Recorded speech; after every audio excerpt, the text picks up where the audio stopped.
day, good evening. Thanks for everyone coming out. Halito, Oseo, how's everyone doing? This evening, we have a special treat coming from a Touchiness Assembly. I'm your host, Coach, from the Cab, Coach and Bone Show. Shout out to LJ Free, Golden Moon, Macadon, Doodoo Vision, Dot, Ron Redbird, and everyone else. We're going to make this sweet. We're going to do this a little different. So I want to make sure that everyone can hear. We have the brother. Let me turn this up so I make sure everyone can hear him. We have the brother Redman, Chief Redman, that is, from the Coosa Nation. He's going to come on and give you a little introduction to who they are, what they're about. I know you all hear me all the time. Can everyone hear me? Let me make sure everyone can hear me real quick. Testing. Okay, I can hear. All right, I hear. Let me see now. Let me turn this up. Okay.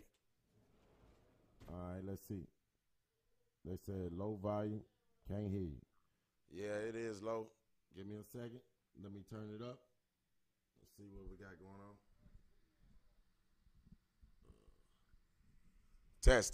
Testing. What about now? Is that better? Better. You can speak a little louder, though. Speak a little louder. What's up, no sellout? I'm trying to turn it up Peace. loud. Yeah, you're loud. I can hear you now. All right. I should have got up and closed that back room. Chief, can you hear me?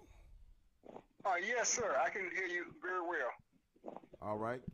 Can you all hear the chief very well? I want to make sure everyone can hear you. It might be me, Coach. Huh? I said it might be me. Let me reset everything from on my end. Okay. Let me see. Yeah, they said they can hear you. All right, Chief. You got the floor. Introduce yourself. Let them know who you are. And do your thing. All right. Yes. Thank you, brother. And everyone else that's in attendance, thank y'all for coming out. My name is Principal Chief Redman. That's Cato Hononua. My English name is Lamar Perryman. We are basically in the midst of refounding our government here. That has already been refounded. So let me just move into a basic introduction here. We call ourselves the Coosa in the Coosa Nation of North America, USA, for one reason. North America is two divisions. You have Canada and you have the USA. So we put the USA behind our name to show that we're in that part of North America that's known as the United States of America. Number one. Number two, we use the USA behind our name to show that ourselves, the Coosa Nation, and the indigenous aboriginals here, both us and the United States, we are both domiciled in the same homeland, which is our ethnic homeland and territory. That's a brief description of why we use the name Coosa Nation of North America, USA. 1 second, For y'all. other reasons, Hold on, Chief. Chief, Okay. 1 second. Chief, 1 second. 1 second, Chief. Let me fix this where they can hear you a little bit better. Okay. I've been trying to dig this up. Move that. Move it out the way. All right. Now, try now, Chief. All right, Yeah. go ahead. Yeah, okay. You didn't need me to repeat what I said before? No, they heard you. Go ahead. Okay. Yeah, that's basically where we began at with our traditional and cultural name. The next thing I want to address is origins. because everybody, whether they're a nationality or society, an individual, a person, a clan, a group, a tribe, a race, a family, a nation, a group, or organization, everybody has what's called origins, roots, to be exact. We call ourselves the Coosa Nation of North America, USA, as I explained before, because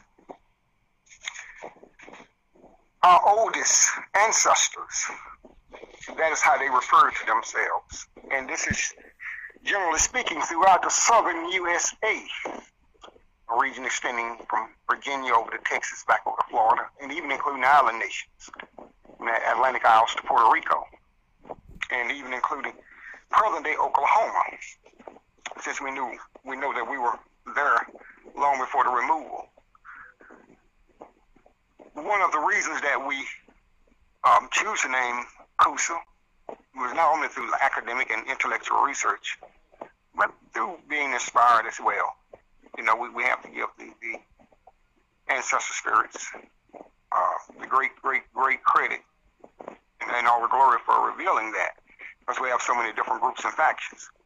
But if you take the history of about 37 different groups, what we now today call tribal groups throughout the South, and you look at their origins, and they will all tell you that they descended from about 6 towns. Some of them say 4 towns, but the more full origin stories, they say about 6 towns, which we know is Tukabachi, Casita, you have Tuscaloosa, you have Okamoki, which is where we're at. You have Coweta, and then you have another town over in Mississippi. And right now I forget the name of that one, but those are the 6 towns that we descend from. And all of the tribal cultures that we have inherited, you will find everyone saying that our mother clan, our mother tribe, our mother group, our mother nation, our mother organization, our mother school, our mother church, our mother mosque, I don't care what terms you put it in. I don't like using foreign terms, so, but just for understanding, whatever terms that you put it in, you'll find that they all trace themselves back to the origination of people that's Coosa. And that's how they identified nationally speaking. That was their nationality, the Anti-Coosa. In the regions that we're discussing here, the southern USA, that was their national territory. And that's recognized by natives and foreigners, as well as political people, other polities, even long before the colonial era began, or at least the colonial era that we're used to, now the European colonial expansion. And so you can find this among all of the tribes, even those that are not mentioned today, like the Gwale, the Tamaqua, the Appalachee. You can find it among the Catawbas. You have the Southern Quapaw. You have the Southern Kansas Indians. You have the Southern Blackfeet. Of course, you have Southern Cherokee. You have Southern Crow. So you have a lot of groups too that identified in or mixed in with the Coosa and also identified as the Coosa. You know, we know that the Iroquois and those people to the west, those Indian brothers and sisters, they had their own territories. So we basically try to explain this thing from the standpoint of our political standing as well as what our social and ethnic standing is. So the tribal names that we use today, we as Coosa, we have to tell everybody we are a multi-tribal nation, and we are an ethnic group of people, better known as the Aborigines of Southern USA, or American Aborigines. So that is a brief description of the Cousas. And if anyone look at our origin stories, either from the Cherokee or the other Muskogees, you will see that all of our ancestors refer to us as the Anti-Coosa. Now, those in the west of the southern states, their region that's now referred to as the Southwest, they used to term the Alabama's Coushatta. but generally speaking, all of the people and all of the clans, bands, tribes, groups, villages, pueblos, associations, organizations, all of them generally identified across the board that their native nationality as Coosa or Anti-Coosa. So that is the at least the most simplest explanation of Coosa. When we talk about things in terms of anthropology and archaeology and all, and I'm putting together a book on that as well. I know for a fact that I can trace it back through my own researches and that of unprejudiced, unbiased, and indiscriminate scholars. I can trace it back to at least 28,000 BC, or at least 30,000 years ago. Now, of course, there are other scholars who say that we have existed here far longer than that, and they provide evidences, of the inhabitation of America well over 50,000 years ago. And I do not dispute them. I actually agree with them. But in terms of the Coosa as a social political organization, I think it's fair to say that it is at least about 28,000. Well, actually, 28,000 BC, which would be 30,000 years ago. So that is the reason why we refer to ourselves as the Anti-Coosa. It's the oldest name that our ancestors know of, and the oldest name that has descended down to us. And everyone is still free now to do their own research. So you just don't take anyone's word, And I would think that the best place to start would be look up the origins of the particular clan, tribe, band, or group that you come from, and look at the oldest records and the oldest texts. And it doesn't matter where you get them from. You can get them from the library. You can get them online. You can get them from other Black Indian tribes, as we're called. You can get them from the tribes and their histories in Oklahoma or elsewhere. As long as the information matches and is good, and you have a good idea and a good knowledge of whom is being talked about and what is being talked about, you can find the truth of what I'm saying as far as the origins are concerned. And that's all I have to say on that issue there, for right now. I got you. On the matter of modern day government, we have instituted a matriarchal, matrilineal style of government, and that's for balance. It does not mean that we have any gender issues. We're not putting males above the females. We're not putting females above the males. That's done solely for balance, and not only just in relations. We're not just talking about personal relations, but I mean throughout society. And there's education, healthcare, banking, finance, culture. All of the things that it takes to maintain a nation and sustain a people for long-term periods of time. So we have a governmental model based on that. We have an executive council, legislative council. We also have a wise elder council and some youth councils. These things we're, actually working on right now.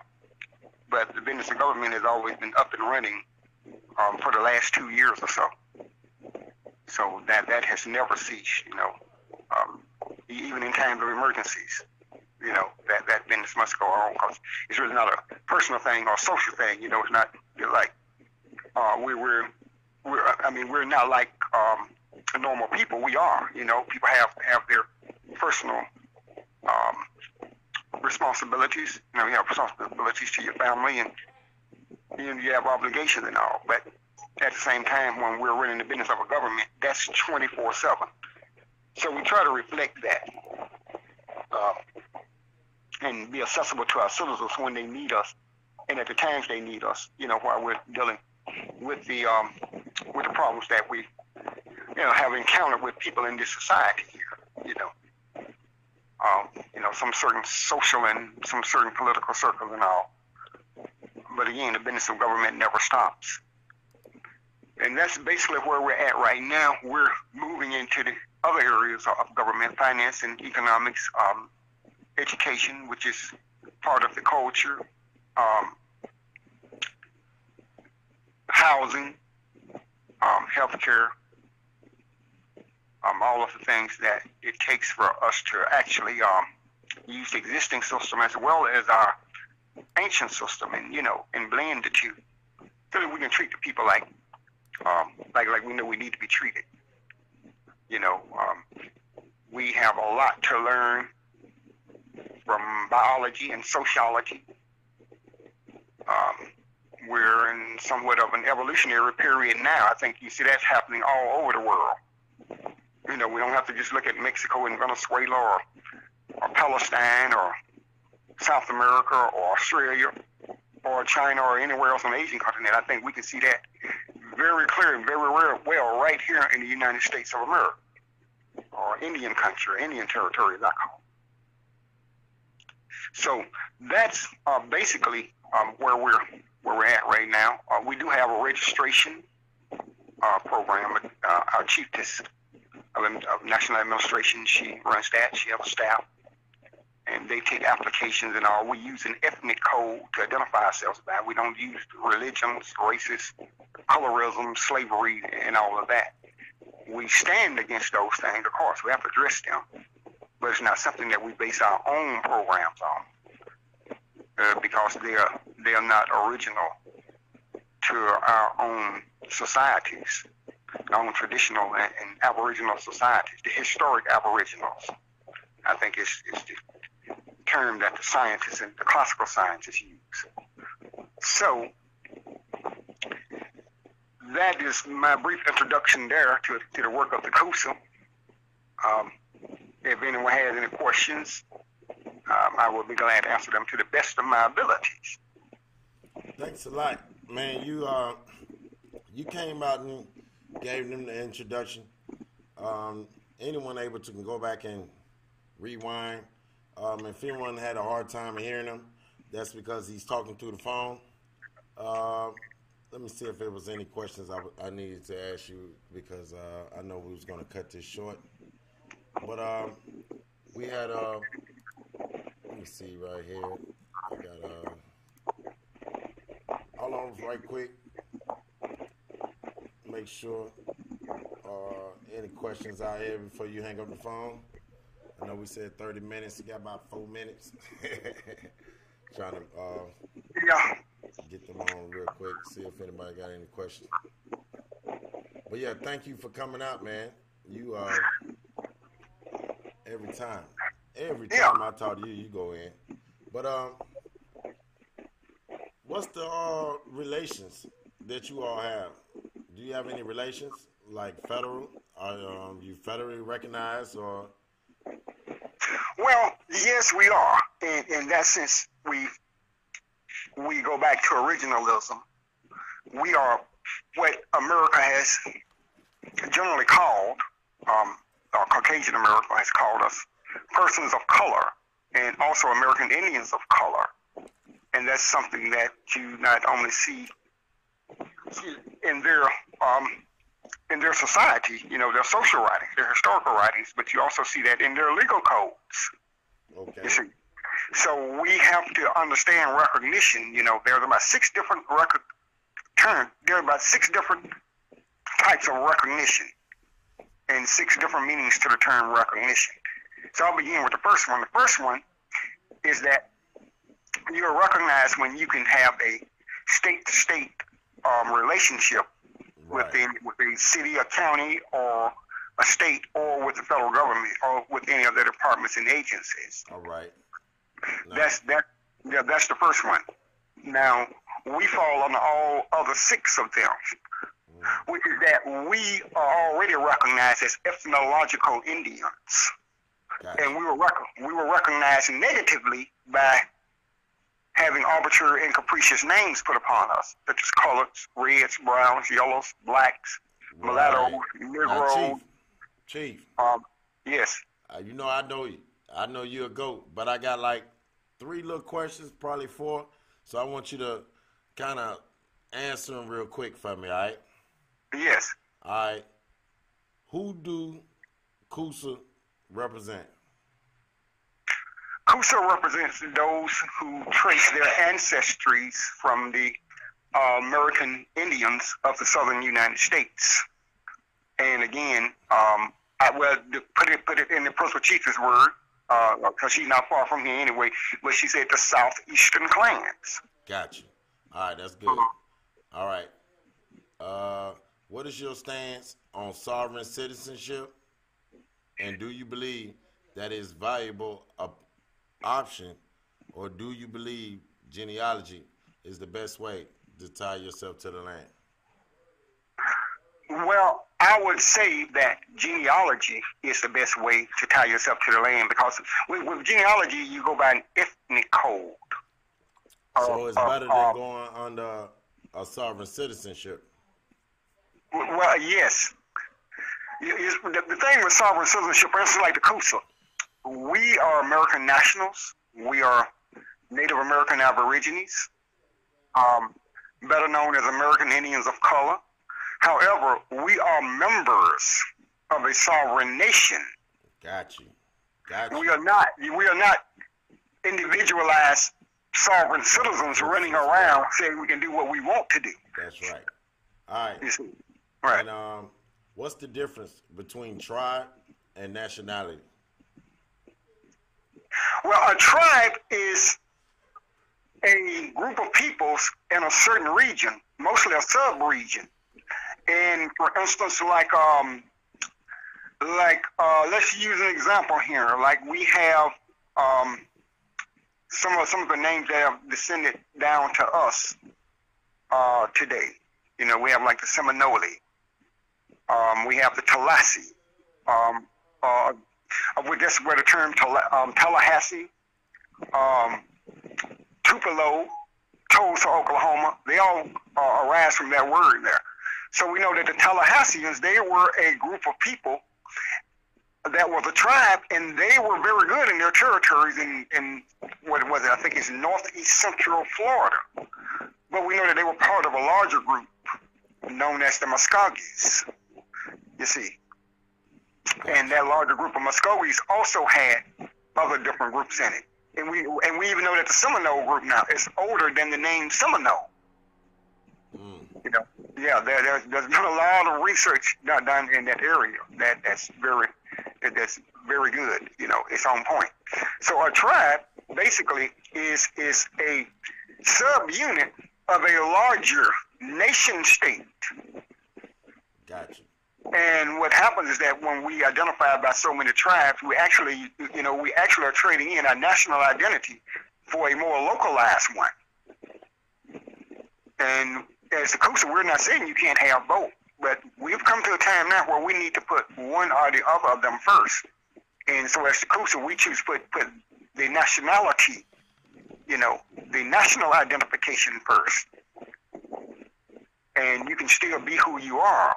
You know, for instance, like we have, like myself, and the Principal Chiefs now.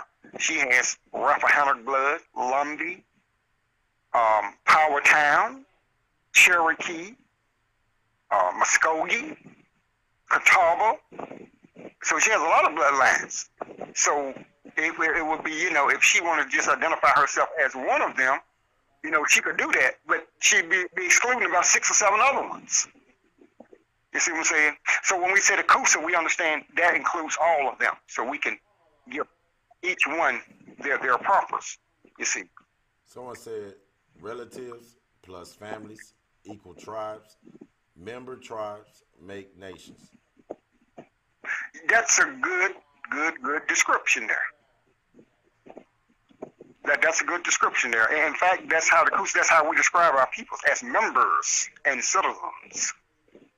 You know, that's one of the ways that you know we connect with our people, our members and our citizens, and let them know that we are communal first.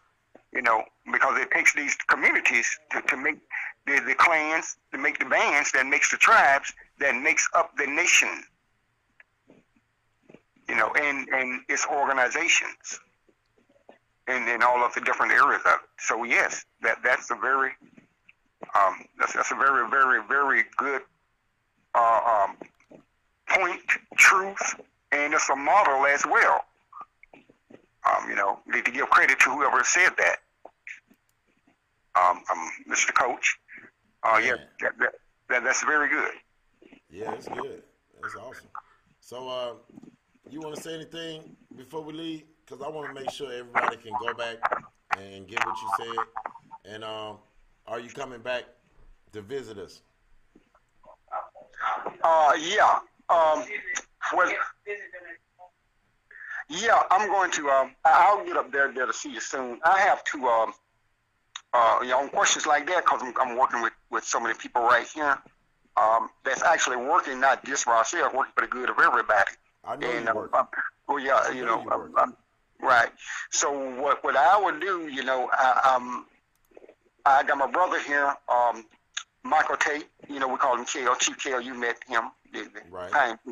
Pine Chief. So I will, he can best be the one that puts everybody on the same page concerning our business, because he knows what I'm doing and when I'm doing it, and when I have the free time to really talk with the people, and because there may be some times that he may even want me to, to stay on the show a little bit longer than 30 minutes. But like tonight, he told me we need to just have an introduction, and I agree with that.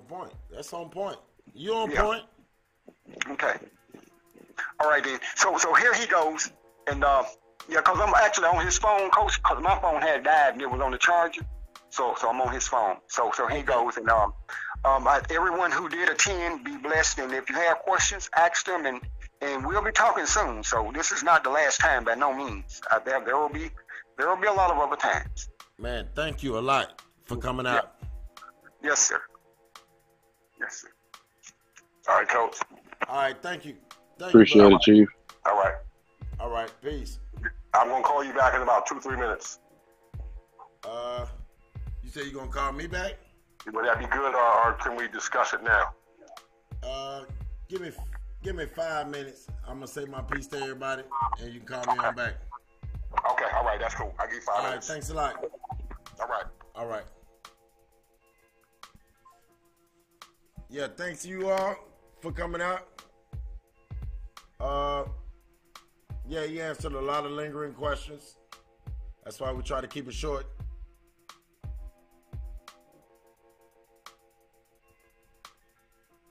Well, I wish you would have asked that before he left, because he sure would have answered it for you.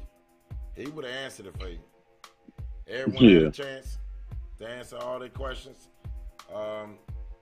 We just kept it short.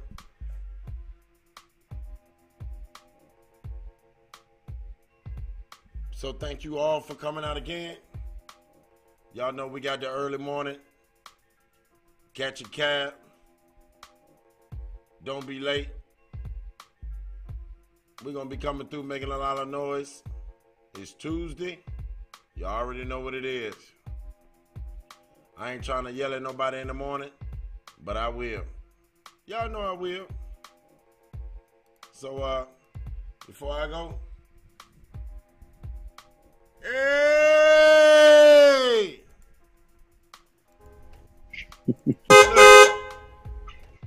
I'm out of there. Peace.